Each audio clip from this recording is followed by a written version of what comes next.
Hello and welcome to our podcast What's in this week's Oban Times, or Whitwhat, with me, Sandy Neal. Me, Jodie Hagan. Me, Owen Wild. And me, Kathy Griffiths.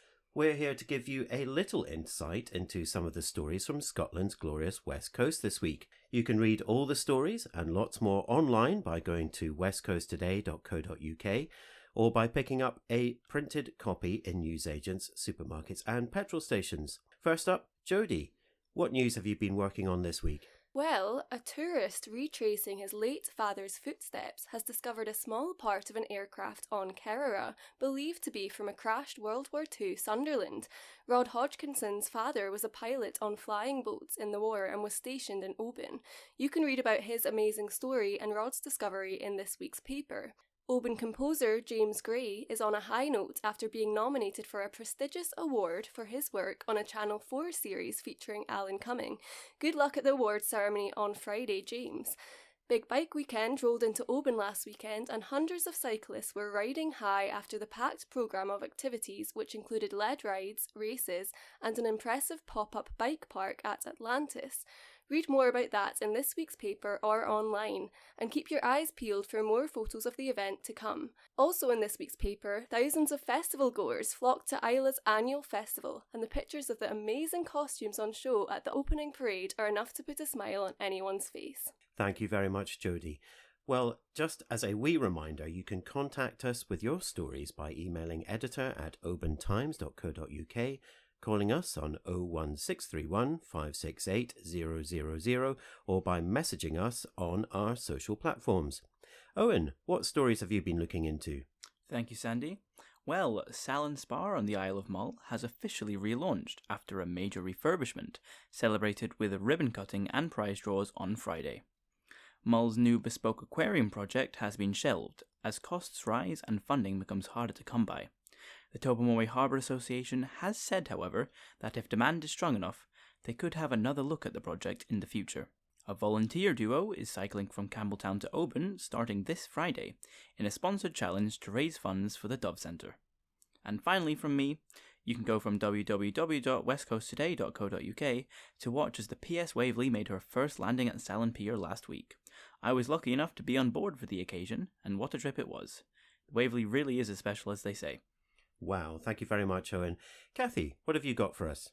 Hello, Oban Mod 2025 is almost upon us. Streets and venues will be buzzing as from Friday when the two-day celebration of Gaelic culture kicks off. The local mod has a big impact on the town's economy, always boosting Oban's population and takings at shops and businesses who will be delighted at the significant influx of visitors. Anything to do with Gaelic, you will find it in Oban this weekend. All events are open to anyone who wants to go along to watch and listen, have a chat in Gaelic, or perhaps just enjoy the sound of it or practice your phrases. Pick up a programme from the Corran Halls, from choirs to pipers, poetry and recitation. Recitation? You know what I mean. Right, yep. To drama, performers of all ages will be there giving it their best in the hope of taking home coveted trophies and medals, as well as using the local stage as good practice in time for the Royal National Mod this October in Loch Arbour. Numbers of entries are over 800, so good luck to everyone. And also here's a quick plug for a post-mod Ceilidh dance being hosted as a fundraiser by Oban Gaelic Choir at the Argyllshire Gathering Halls with the Hector McFadgen Trio from 7:30pm. You can get your tickets on the door. Have lots of fun. And if you have the energy still after all of that, you can catch the end of the awesome Crawls Scarecrow Festival down Kilcrennan and Delavic way. There we go. Action-packed. Thank you very much, Kathy. Well, from me, there's disquiet in an island library row. Tyree Community Council says it has lost faith in Liv Argyll's ability to manage the island's library after it was earmarked for closure alongside 3 others in Argyll. Highland councillors narrowly voted to introduce a foot passenger fare on the Corran Ferry, sparking anger in peninsular communities still reeling from ferry failures. But moves are underway to overturn the decision. To celebrate its 50th anniversary, an Oban homeless charity hosted an unforgettable day of outdoor adventure. And in the Loch Arbor Times, we have a colourful picture spread from Loch Arbor's first Pride Parade and the Loch Arbor's Got Talent show. Don't forget to pick up your copy of the Oban Times and our other newspapers for more local news from up and down the West Coast.